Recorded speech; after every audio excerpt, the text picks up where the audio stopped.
everyone. It feels very weird with everyone in headphones. It's lovely to have you guys here, and welcome to Technology for Marketing E-Commerce Expo. We're delighted to be back here again, especially kicking off the first session of what I know is going to be a very insightful next couple of days for everyone here, as well as what should be a really good opportunity for you guys to get away from your desks, learn what's going on in the industry, learn about what challenges other businesses are facing, and hopefully leave this session and the next couple of days with some actionable insights and some new ideas about what you can start to apply to your marketing and your CX initiatives. I'm Emily Maddox. I am a digital growth manager at Insider. And what is Insider? Some of you may ask. Insider is the #1 platform to develop cross-channel personalized customer experiences. So you can see on the slide behind me a little bit more about how it works. We start to collect all of your customer data right at the top of the funnel. We then use this data to understand your customers, create segments, understand their next actions through AI and machine learning. And then right over in the corner here, you can start to see all of the channels that we operate across. So this is where we can start to develop personalized scenarios within all of the channels that you guys use to communicate with your customers. We are loved by users, but also very much recognized by analysts as well. So you can start to see here, we're topping the charts in quite literally every single analyst platform. So looking at Gartner, looking at IDC, and also looking at G2 as well. Obligatory brand photo you can see here. These are some of our partners who we work with globally. We work with over 1,200 around the world. And 1/3 of these are also in the Fortune 500 list. But we are very lucky today to be joined with one of our fabulous partners. We have got with us one of Europe's fastest growing brands, and we have got Naked with us. Charla is here, the CMO and Chief Strategy Officer of Naked. Charla, would you like to introduce yourself for us briefly? Yeah, hello folks. Chari is my name. It's been almost 5 years here at Naked. I have been running data analytics, marketing, and product teams, and before Naked, I had worked for a company called Trendyol, which is the biggest fashion e-commerce company we have back in Turkey. I worked there with similar responsibilities until we sold the company to Alibaba Group. So give or take, it's been 13 years for me in fashion e-commerce. Amazing, thank you so much. And I'm sure there'll be a few people in the audience today who'll be quite familiar with the Naked brand, but it'd be good if we could give them a bit of an overview. I know you guys have been around since 2015, and in the last 8 years you've grown at an incredibly rapid rate. I'm sure a lot of people in the room will be interested to understand exactly how you've achieved this. Would you mind giving us a quick overview? Yeah, Naked is a mono brand, online native fashion company out of Sweden. We have more than $500 million in GMV turnover, and if you think about the number of customers, which is more than 6 million, and the turnover is actually quite sizable for a online native fashion company. It's 100% retail, 100% online. Our biggest markets are Germany, Sweden, Netherlands, Denmark, and Norway. So these 5 markets make up like 80% of our turnover. So you can think of it as a Central and Northern Europe audience. But yeah, awesome. This is kind of like a quick recap. Thank you. And I know that many moons ago when we first started talking, there wasn't a huge amount going on in terms of personalization and in terms of the CX. And where you guys have got to now is making sure that every single digital touch point, every single interaction with your customer is designed to be as unique as them. But taking it back to when we first started speaking, it wasn't always the case. So before you came to Insider, can you please tell us a little bit more around some of the pains that you were experiencing as a CMO of one of the fastest growing companies? Yeah, the chaotic times. Yeah.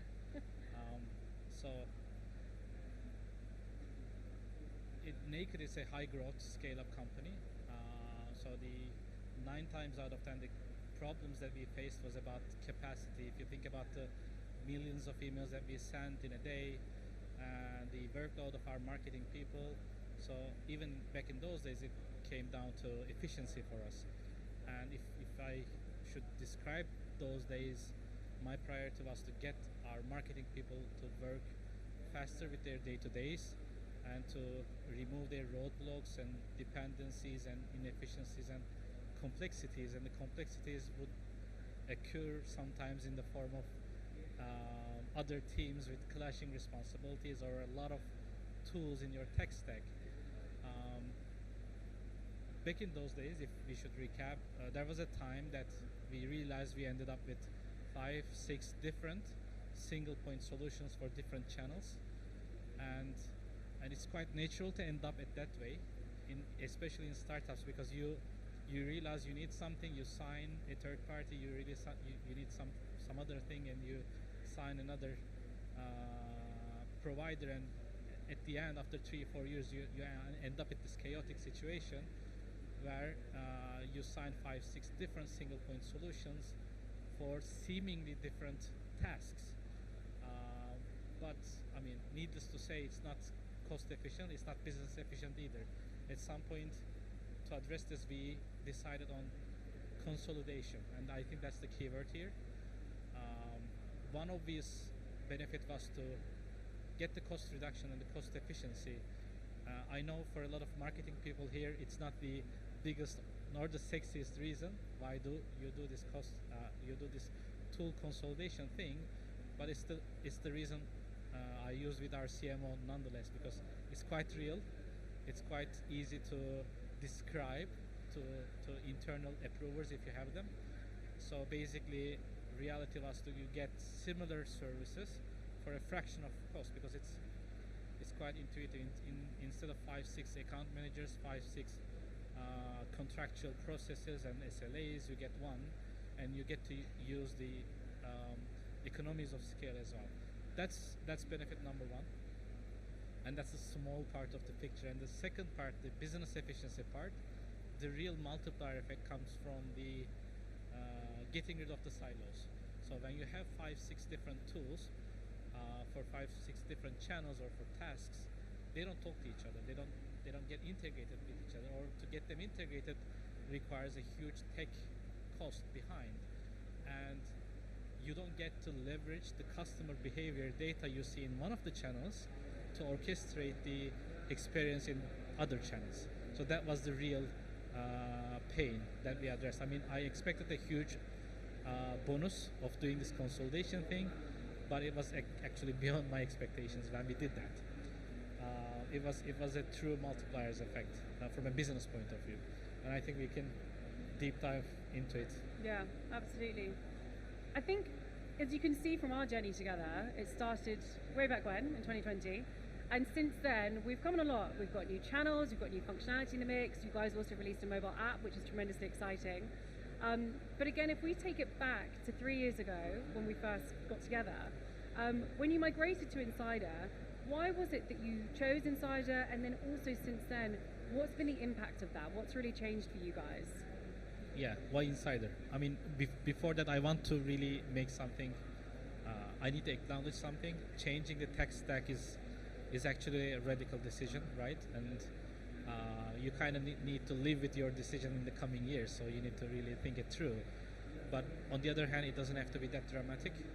The way we did it, it was more of like an evolutionary way rather than revolutionary. We did it in an iterative way. We signed Insider, if I'm not mistaken, for web pushes first, only for one channel. But at that point, we decided that we would go in the consolidation direction already. But then, along the way, one by one, we would replace these other tools with Insider's features. And if you do it this way, you get the opportunity to do an extensive POC along the way, because it takes 1 or 2 years to, expire all those contracts with the other suppliers, and it's really a risk-free way of doing it. So in that case, you don't need to do it in a revolutionary way if you want to consolidate your tech stack. And why Insider? That's really a good question. Back in the times, I think we considered Salesforce, we considered Blueshift, Braze, and back in those times there was Exponent as well, and we wanted really good tech with high capability and high coverage in terms of channel stack, but we also wanted, equally importantly, even more importantly, I think, the best customer support, because with these kind of consolidated generalist tools, what you're getting is a high-tech, high-capability machinery. And I've rarely seen that machinery being utilized to its full extent by the marketing operators. You don't know how to use it. It's like buying a Swiss knife and using it only for opening bottles. And this part is quite important and underestimated by the brands and the other parts. You need to learn how to use it, and for that, customer support is quite essential. And while looking at these tools, we realized somehow Insider somehow protected their startup mentality, and they were agile, they were flexible. I mean, there are SLAs in every contract, but it never became an issue for us. If we wanted help, especially in the early stages, they worked as a part of the team, sitting with us, giving us campaign ideas, giving us examples of how to utilize the tool to its full extent. Their technical mobile knowledge is quite good. And I mean, let's face it, we've seen the number of brands, global brands, right? Mm-hmm. These kind of generalist tools, they really accumulate constitutional memory of best practices from other brands. So they give you a lot of ideas. I think the first 2-3 months really gave us a kickstart. And on that part, I appreciate that Insider actually made good on their promises. With this, I mean, if you're only using an email marketing tool, you can figure it out yourself. But this is like a high-tech, high-capability tool. And I'm not only talking about Insider, I'm talking about Salesforce as well. That's why the customer support is really, really important. They need to educate you into how to use it. I think, for me personally, once you check a couple of boxes in terms of coverage and the tech capabilities, that was the single biggest reason. Yeah. I think you make a really good point there. Whenever anyone is reviewing a vendor, a lot of the functionality can appear to be quite similar on a high level potentially, but it's when you get under the bonnet and you start to understand, okay, who's the team, who's going to strategize with me, who's going to challenge me, that's when you can really get from A to B as well. And the challenges you were then facing, how did these then change over time once you started this partnership? Yeah, I mean, as the things stand right now, I mean, first and foremost, I would say, instead of doing bulk campaigns and same message for everybody, it gets tailored. So the customers get personal touches. I think that's the biggest thing. The second part is this channel orchestration. It comes down to that, the architect, and it has some other names for some other tools, but we use the architect for Insider. Essentially what you do, and I'll give you one tangible example, is to use the customer behavior data in one channel so that you can alter your strategy in another one. For example, right now, what Naked does for a given specific campaign, let's say we send an email and the customer opens the email and clicks on the banner. So we are sure that customer gets the message and exposed to the message. We get that customer out of our custom audience list in Facebook marketing, because we don't want to push that message more to that single particular customer. Instead, we use that budget to increase the frequency of communication to the ones that have lower engagement in CRM. So this is one example, but there are like combinations. There are combos that you can do with the 9-10 channels that you use. It makes you coherent. It makes, from a customer's point of view, I think after we really nailed using Architect, it started to seem like customers were engaging one personality, one tone of voice in every single channel. Instead, before it was like a different company with different priorities in different channels. I think that's the biggest thing. And the multiplier effect that I mentioned before, after using Architect, we were able to actually come up with an estimated number. It's around 20-25% customer lifetime value increase. It's actually huge. I mean, I'm not a fan of talking about ROIs, because you need to know the context and the volume. You'll see like 160x ROI. I don't buy those because I'm a data analyst myself. But 20-25% increase in customer lifetime value did happen for us. Mm-hmm. I think that's a really interesting stat that comes up actually, and it happens quite a lot in the conversations we're having at the moment, especially when you look at the current economic crisis in the UK. Cost of living is going up. I think it's quite a known fact now that the cost to acquire a new customer is like 6 to 7 times more than it is to focus on your existing, which really plays into the narrative of being able to focus on your existing database, show the most relevant content at the right time across the right channel, and then the numbers speak for itself. You know, if you can see a 25% increase in customer lifetime value, you know, it kind of negates the need to be able to be really driving hard to acquire new customers.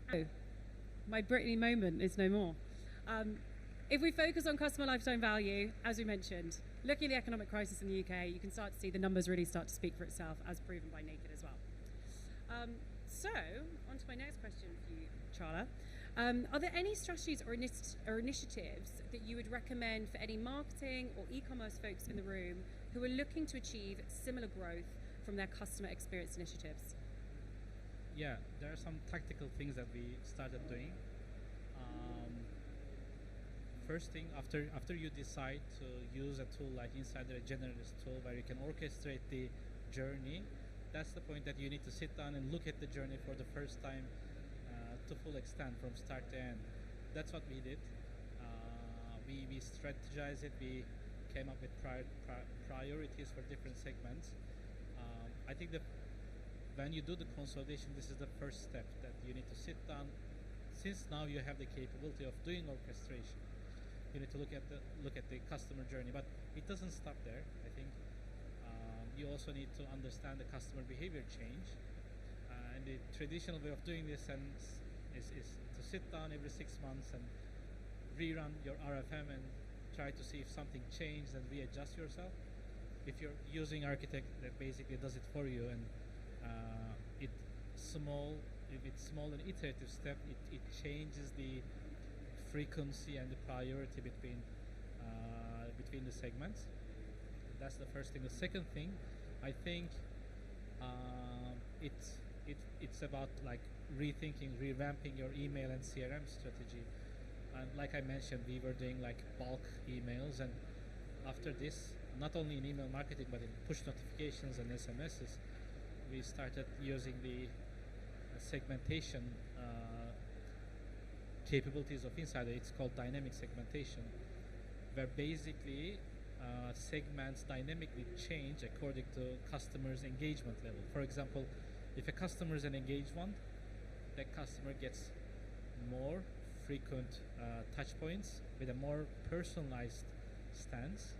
If a customer is a less engaged one, we lower the frequency of communication and we focus on reactivating and re-engaging them.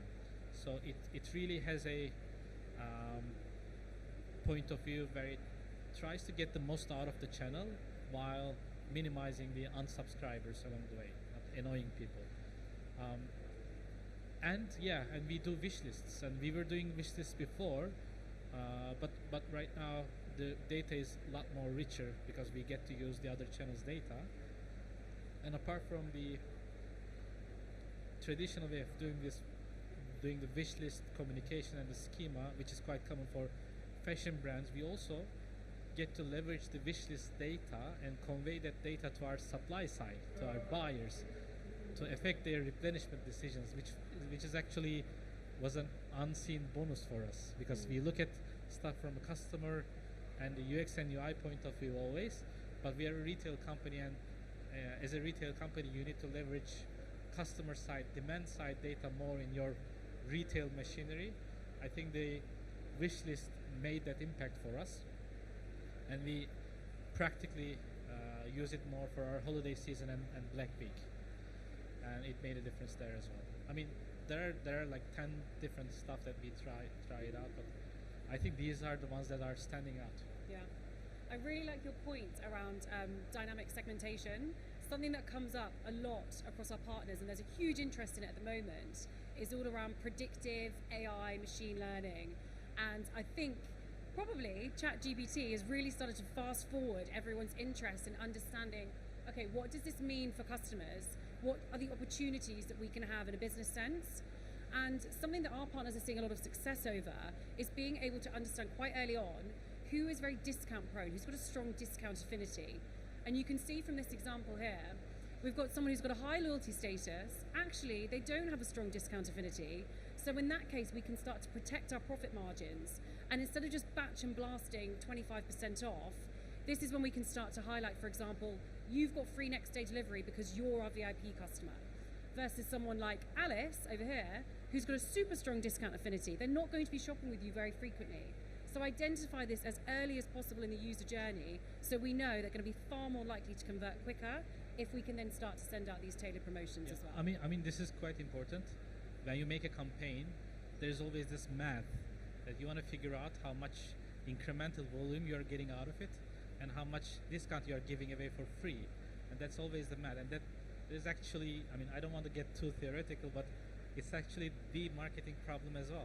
I mean, you read the revenue data for a channel in Google Analytics or another tool, and you automatically assume 100% of it is coming from your activities in that channel. You assume that it's 100% incremental, but there is always a part that would come anyway without that marketing effort, and it always comes down to trying to find the sweet spot between the cannibalization and the incrementality. And before, I mean, in the last 10 years, I'm trying to figure this out for different businesses. You always try to step into the right direction. You never aspire to find the sweet spot exactly, because that's impossible. But it's good to hear that AI will help us out from this point on. Yeah, 100%. So in the last couple of minutes, I'm interested to know, with the topic of AI, generative AI, how exactly is Naked planning to use generative AI in your campaigns? Well, there are two different answers. I think personally, from an intellectual point of view, I'm really trying to keep up with all the stuff that is coming out. But if I take my business hat, I would like stuff to get more real actually for our own retail machinery and our own marketing machinery. So for me, the name of the game, I guess, is productivity. So we are trying to, as a team, find out which sides of the AI we can utilize to increase our productivity and free up more time to come up with more creative ideas. I think that's where we are focusing, and we have been trying some stuff out already. But I know that you are launching something new. We are indeed, and we have a shameless plug to end the session. So earlier this week, as of yesterday actually, we released our new generative AI feature called Serious AI, which aims to be the world's most comprehensive generative AI solution to help increase efficiencies across your marketing teams. We are super excited about it. It is patent pending, and our focus is to increase productivity and efficiency by 60% whilst also driving growth and revenue. So if you can start to see here, the way in which this works is we will generate a prompt, we'll set the goal, we'll set the metrics, and then our Serious AI will be able to dictate your segments. So let's say, for example, we want to find a segment of your VIP customers who are becoming disengaged. Our generative AI will be able to create this and identify this for you. Now, then putting this into action, we want to create a tailored journey for this particular segment. Again, all you need is a prompt, your goals, your metrics, preventing churn, for example, and this journey will be automatically created for you. So your marketing teams do not need to be bothering with the stress of this. Now, possibly the most exciting, because I know we all experience writer's block, is how we can actually start to generate content for your segments on a one-to-one basis. So again, we can start to recommend products, we can start to generate the most relevant content for specific customers, and this is all done on autopilot. Now, this is also just the beginning, because in future, I think in early next year, we are aiming to have auto-translate as well. So for those of you in the room who might have multiple different brands across the UK, across France, Germany, etc., one of the biggest aches is having to translate this all yourself, right? So what we can now start to do, generate this copy for you, and this will then translate in the back end as well. Finally, our last one is looking at two-way unstructured conversations. So this is how you can start to actually train bots to have your tone of voice, to answer questions that perhaps you don't have time for. You can start to answer these on a one-on-one basis and actually open up a dialogue with your customers, all trained via generative AI through our Serious AI product. Yeah, we're looking forward to try it out actually. The team is quite eager. Amazing. Well, I think that wraps up our session for today.